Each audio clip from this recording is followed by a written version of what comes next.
Alright, what is up, everybody? We are back with another edition of Everyday Hoops. Hope you guys are having a good one. Today, going to recapping last night's NBA schedule. 14-game schedule. Yesterday, had a lot to talk about, a lot to watch. We're going to get into it here in today's video. It's Thanksgiving today, the time I'm releasing this video, so hope you guys having a great Thanksgiving. Go get fat, go eat, do all that stuff. Alright? So yeah, that's what we're doing here in today's video. Thank you guys for the views on the videos and the shorts recently. I really appreciate it. If you do like the content around here, consider subscribing, like, turn notifications, do all stuff like that. I'd really appreciate it. It really helps out a lot. Join the membership.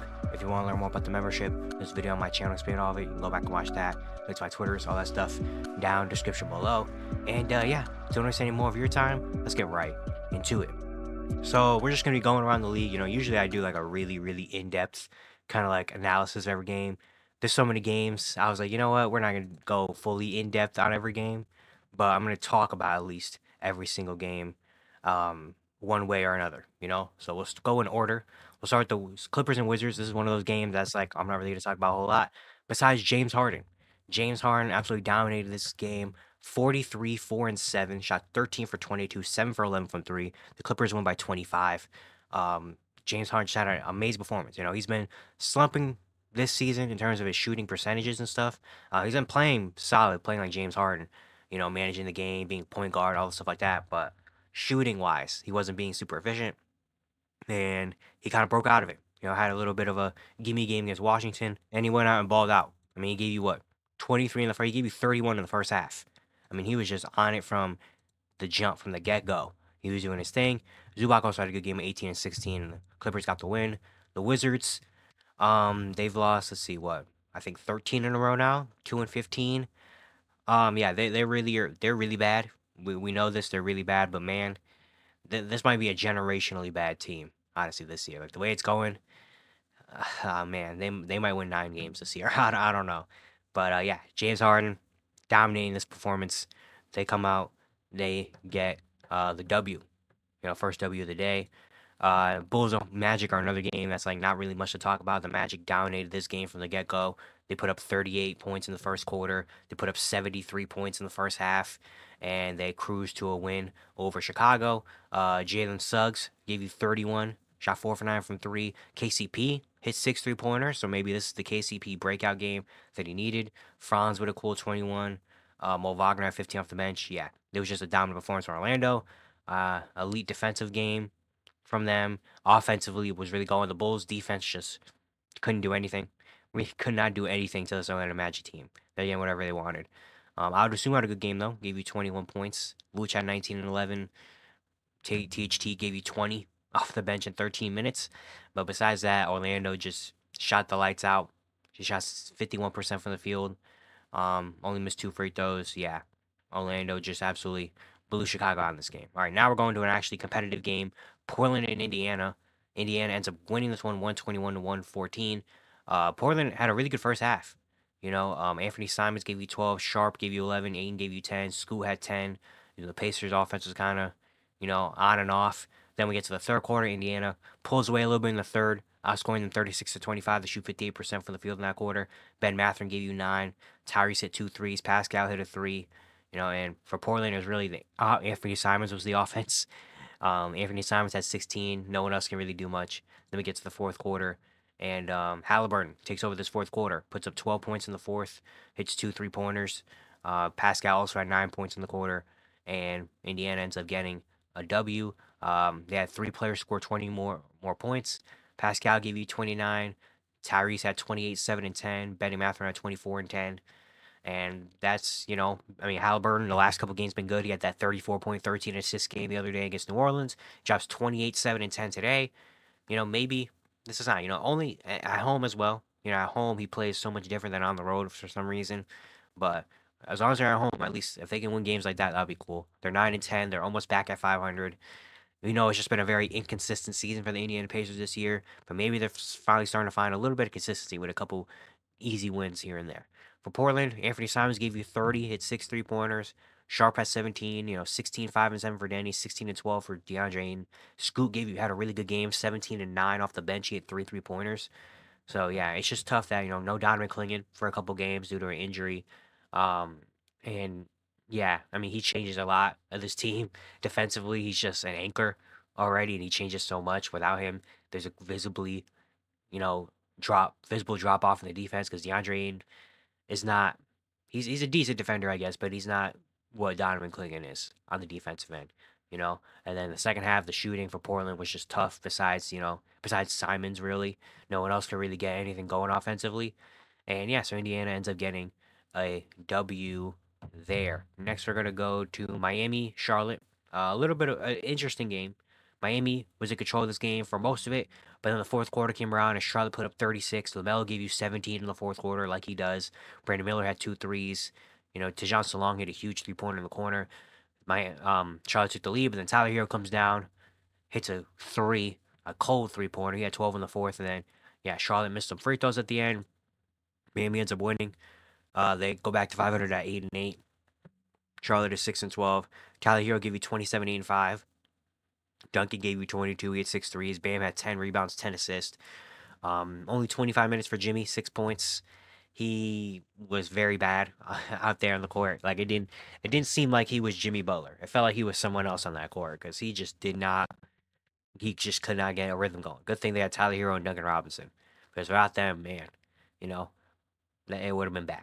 And Jimmy, you know how he's like in the regular season. He's very sometimes when he does come to play, like he has a couple times in that Philly game and the Dallas game, he came to play. He had big games and they won. I think they won both those games. But when he doesn't want to play, man, it looks tough out there. You know, thankfully Tyler Hero's having the season that he's having because this Miami team would be in trouble. For Charlotte, LaMelo gave you 32, 10 and 7. Brandon Miller gave you 21. Tajon Salon had a really nice game, 17 points, 3 steals. He had 3 3-pointers in this one. But yeah, Charlotte, beside LaMelo and Brandon Miller, they just have nothing on this team. Like no one can shoot the ball consistently. No one can make a play. It's just really, really tough with all these injuries. I mean, no Miles Bridges, no Trey Mann. Those are their third and fourth best players on their team. Just not there, and it's really, really tough.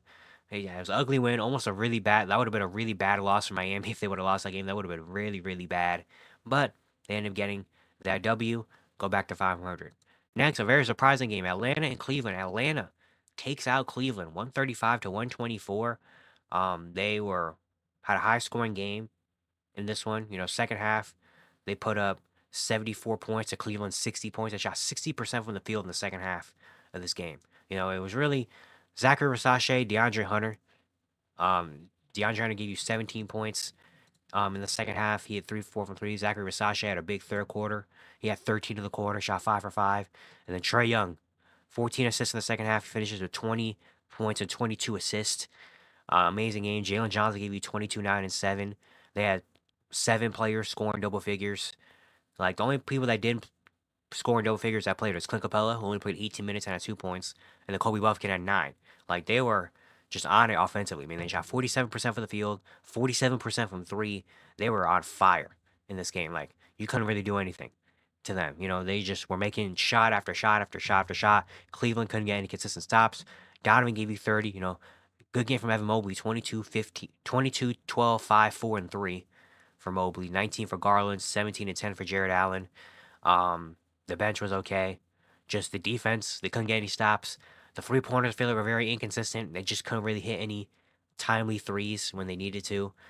They also are dealing with injuries. No Caris LeVert, who's their 6th man. No Dean Wade as well, who's a really good defender on the perimeter for them. But, still, I mean, that was just... It wasn't really much Cleveland could do, honestly. It just felt like every time Atlanta needed a shot to go in, the shot would go in. Anytime Atlanta just threw something up, it went in. It was like, man, I think Trey Young hit the dagger. Trey Young hit like a deep 3 to dagger. And it was like, man, so credit to Atlanta. They played a heck of a game on the offensive end. Put up 135. Cleveland, second loss of the year. Not really much to say. It's just like, dang, Atlanta really got us. Like, they really smoked us like that, But yeah, they played a heck of a game. Atlanta's such an interesting team because I like the team they have, but they just can't defend. They can't defend anything, man. They really can't defend anything. Trey Young it's just never really going to be efficient. That's just the thing. Trae Young, the Trae Young deep three is interesting because obviously you allow him kind of to take it because it's like he can make it. He's shown so many times he can make it, but sometimes Trae Young will just pull him in transition. It's like, man, let's calm down a little bit on that, But besides that, I mean, Atlanta played a heck of a game out there. Next, we had the Mavericks and Knicks on ESPN. The Mavericks ended up winning 129 to 114. I think they've won what, four of their last five or five of their last six. They've been great since Luka came out, And I think this is probably the best for him because now without Luka, obviously they have to play such a different style of play that maybe this is gonna get. We've seen that now with this style of play, everybody's getting their confidence. Guys like Najee Marshall, PJ Washington, Quentin Grimes has been really good recently. All are getting their rhythm. So now when Luka comes back, he can just be right in, and then everybody's already in rhythm. But they had a really good game. Started from the get go. I mean, they had what, 60 points in the first half, 60 to 38 in the first half. New York's offense was just on empty. Like it looks like they gave it their all in the Denver game the other day, because this was like not the same team. But for Dallas, six players in double figures, four players scored 20 or more. Najee Marshall gave you 24 points. He's been very good recently. Kyrie continuing his amazing season, 23, 7, and 6. Quentin Grimes gave you 21 and 7. He had 4 threes. He's been very good over recently. I was a big fan of Quentin Grimes coming to Dallas, and so far recently he's been hitting his shots. He's been doing really good. Especially then when he gave you 21 and 9 assists off the bench. PJ Washington had 19, 10, and 7. He has been such an important piece of this team this year. Derek Lively gave you 12 and 9. Like, just an amazing all-around performance from Dallas. Amazing. Amazing all-around performance from them. For New York, really tough offensive day. OG Anunoby was 3 for 15. Mikal Bridges 8 for 19. Josh Hart 5 for 10. The bench provided nothing at all, really. The only reason this looked like a better game than it did because Jalen Brunson gave you 37 and Cat had 25 and 14. Besides, if those two didn't have those games, they probably would have lost by 40. Like it was really tough to watch out there. The offense was just in neutral. I mean, they shot 24% from three, got dominated on the glass, lost the assist battle. Like it was really tough from the Knicks out there. OG has just been so good offensively. Unfortunately, he had just a really rough game. Mikal Bridges was really on and off. The bench is still very, they still don't really have any depth. Still waiting on some pieces to come back. But yeah, Dallas has been playing really well. They're 11 and 8 now, which is crazy. 11 or 8. I think they're like ninth in the West at 11 and 8, which is insane. But yeah, it was really really tough, man. Really really tough to watch for the Knicks. And sometimes it's like that. You just have games like that sometimes where it's like, man, nothing's going right. But Dallas, they're starting to hit their stride a little bit. We'll go to Sacramento, Minnesota next game. Sacramento wins this one 115 to 104. Sacramento had a really sizable lead in this first half at some point. They had a 12-point lead at halftime. Then the third quarter, they just could not make a shot to save their life. They scored 12 points in the third quarter. Shot 5 for 18. Minnesota came out, Mike Conley hit a couple of shots. The bench provided a lot. Julius Randle hit a big three-pointer near the end of the quarter. Everything was going right for Minnesota. It looked like they finally found their energy. They woke up a little bit. Their defense was starting to come into play. Everything was going good, from the third. And then the fourth quarter, it flips. Minnesota, they can't hit a shot to save their life, and Sacramento is on fire. Malik Monk and De'Aaron Fox. Malik Monk and De'Aaron Fox took over this game in the last, I want to say 2 or 3 minutes. Last 2 or 3 minutes, those two just were off. It was Malik Monk either hitting the three or getting to the rim. De'Aaron hit a cold three-pointer, getting to the rim. Like, those two combined for 20 points in the fourth quarter. And Minnesota their offense went empty in this one. And Sacramento ends up getting the win. They're 9 and 10. Minnesota's 8 and 10. They've lost 4 games in a row. I think they've lost 7 of the last 9 or something like that. It's been pretty bad for Minnesota. And I made a video about it the other day. You can go back and watch that. But yeah, Sacramento. Demonis gave you 27, 12, and 5. Malik Monk 27, 8, and 9 off the bench. 26, 8, and 8 for De'Aaron. Those three really, because after that, Keegan Murray was 4 for 11. Jay Crowder, his first game of the season. He just got signed yesterday and thrown in as a starter with no DeMar. Gave you 8. The bench beside Malik Monk has been kind of bad. Kevin Huerter is coming off the bench now. Keon Ellis is starting, which I think is the right move to be made. But yeah, it was those three. Malik, De'Aaron, and Demonis really carried them. And then for Minnesota, just another tough game. Ant gave you 29, but had a kind of rough second half. 21 for Julius. I mean, Mike Conley had 16 at least, gave you something. Nikhil gave you 17, but it was really rough out there for Minnesota. It's just there's just a couple problems, and again, I talked about it all in that video I made the other day. Rudy Gobert defensively has not been the same. Mike Conley and Jane McDaniels didn't score. McDaniels played 23 minutes and didn't score. He had 4 fouls. Like, that's just DiVincenzo was 1 for 6 and 3. Naz Reid didn't really have a great game. Rob Dillingham only played 5 minutes. It's a rough right now in Minnesota, man. It really is. It's just like the defense isn't there. The shooters have been really inconsistent. The offense really relies on, all right, Ant, go get a bucket. All right, Julius, go get a bucket.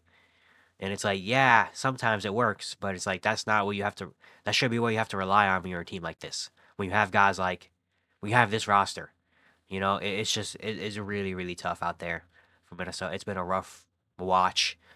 You know, just Anthony Edwards and Julius Randle kind of just jack up shots, and then Mike Conley, DiVincenzo, those guys just missing all their shots. It's really rough, really really rough. Um, yeah, I don't really know. I mean, good thing is it's only November, so they've only played 18 games, so they still have what 64 games left to play to figure this out. But it's gonna have they're gonna have to figure out pretty soon in this Western Conference because right now they're already falling behind.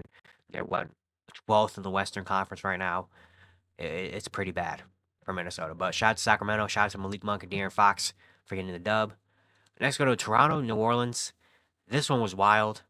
Like I didn't watch a lot of this game to be honest, because I mean Toronto, New Orleans.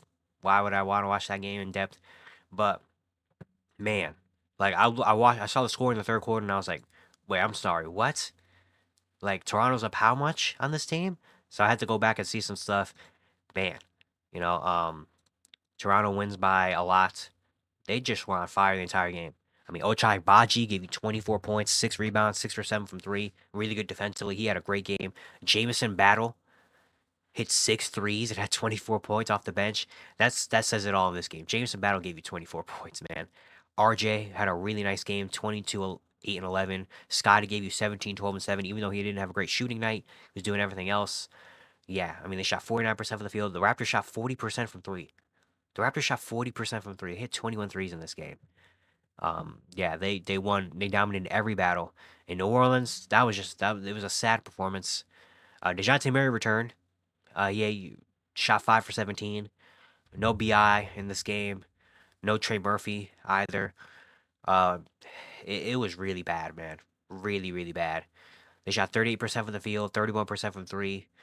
Only got 16 free throw attempts. Lost the rebounding battle. Lost the assist battle. Lost the turnover battle. It was bad. And I mean really, really bad. And I'm going to make a video probably about New Orleans at some point. But, I mean, is it time to kind of just restart this? Like, I mean, they didn't have B.I. Zion and Trey Murphy in this game. But still, not even they just lost this game to the Raptors. Because the Raptors have been decent this year, but they've been trying to lose. So if it would have been close and the Raptors would have just hit a shot or two at the end and been like, okay. But they got absolutely dominated. Like, they didn't just lose.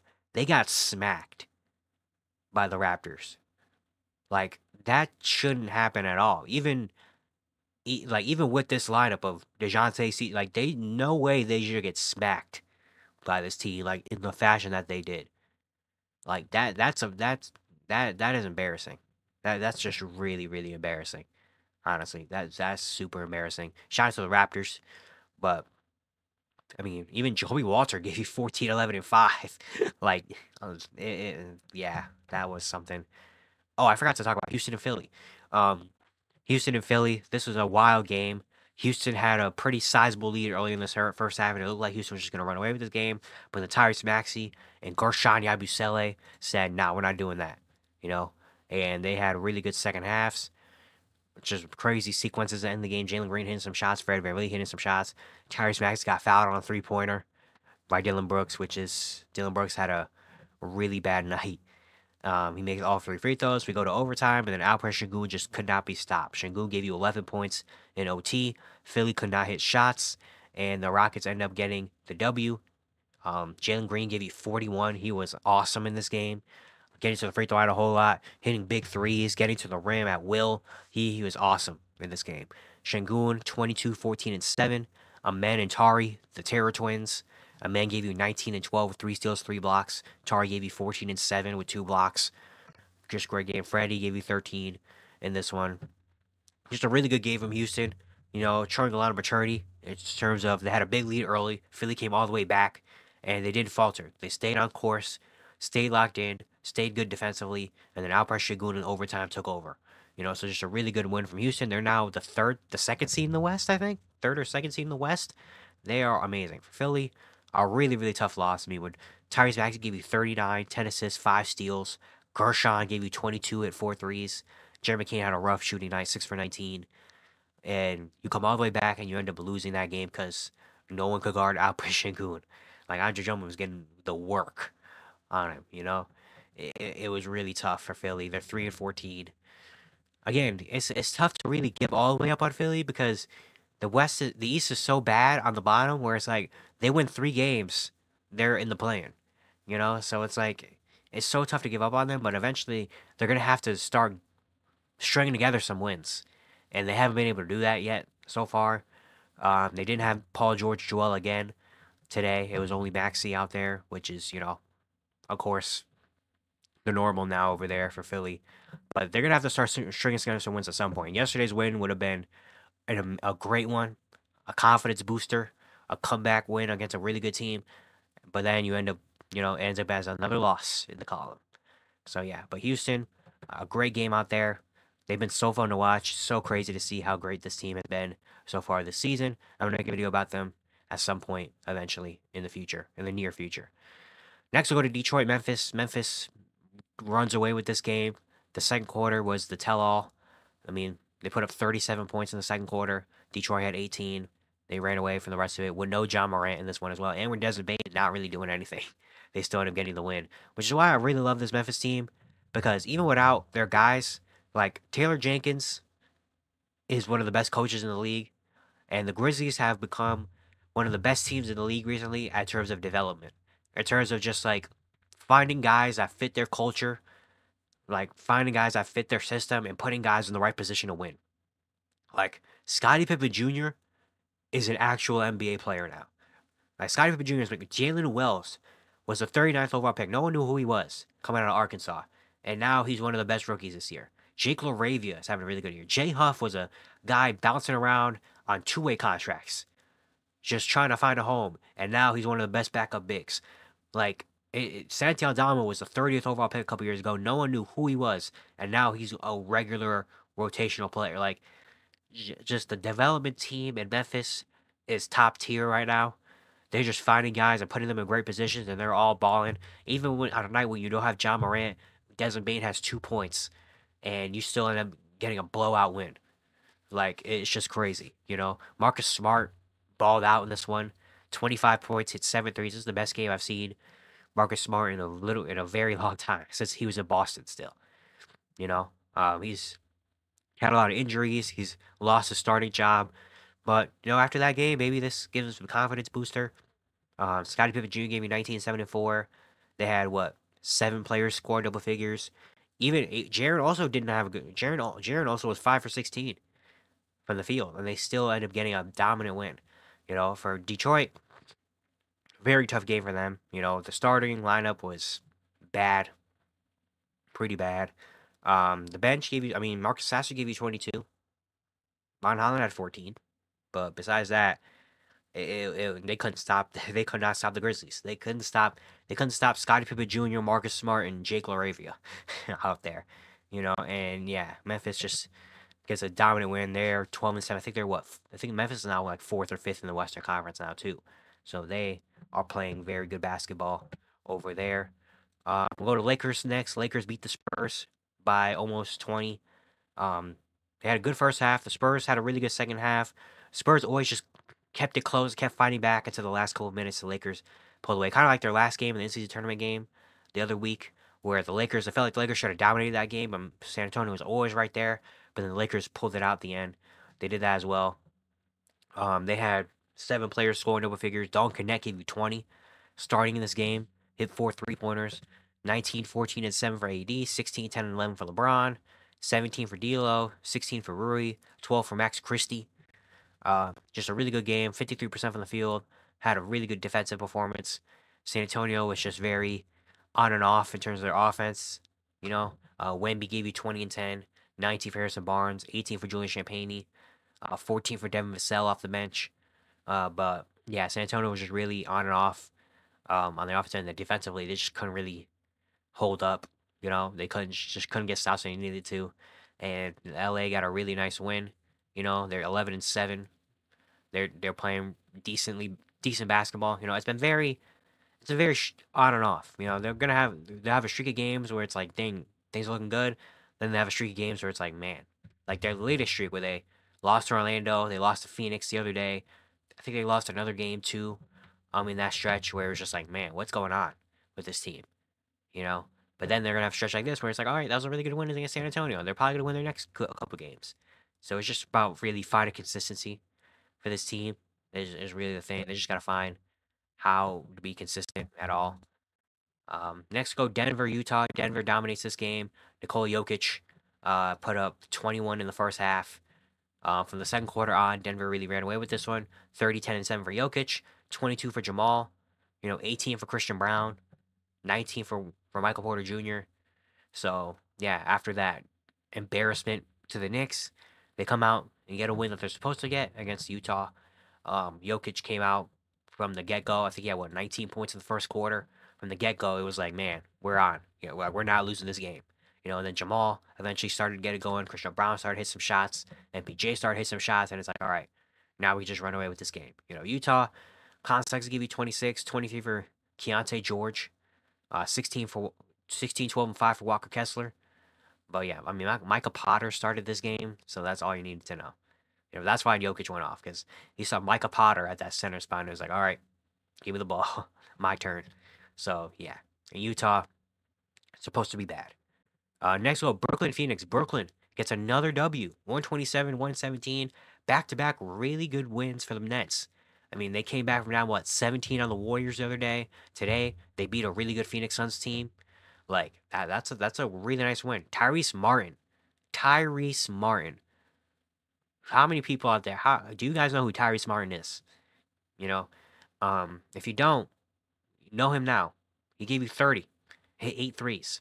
A UConn brethren. Shout out to him. But he was on it from the get-go. I mean, he was just knocking down 3 after 3 after 3 after 3. He was like, man. And I really think he's a solid player. I think he can be a rotational player in this league. But yeah, what a game from him. Dennis Schroeder continuing his amazing season, 29 in this one. Ben Simmons, 14, 9, and 8. He had a really nice game too. Only missed one shot. He was phenomenal. And the Nets get a phenomenal win that third quarter. I mean, the Nets put up 33 in the third quarter. The Suns only had 21. And then it just felt like the Nets every time the Suns, it looked like it was like, all right, here it comes. The Suns are going to make their comeback. Trent Warford hit a 3, or Tyrese Martin would hit a 3, or Schroeder would get a layup. And it's like, man, like, are you serious? But yeah, for Phoenix, tough loss for them. I mean, KD and Booker combined for 61. Beal had 17, but just no one else could do anything. Like, Yusuf Nurkic only played 16 minutes. The bench did nothing, really, in this one. And the Nets, man, the Nets are just going to be so competitive. It really sucks I know Cam Thomas for a couple weeks. I love Cam Thomas, so it's really, really sucks without him. But the Nets are just so competitive, man. Like, it's never an easy game with the Nets. It's never an easy game. It doesn't matter what the situation is. It's never going to be an easy game with the Brooklyn Nets. They're gonna have to start losing some of these games because there's no point in making the playoffs or playing with this team. But it's really nice to see that this team can just be so competitive.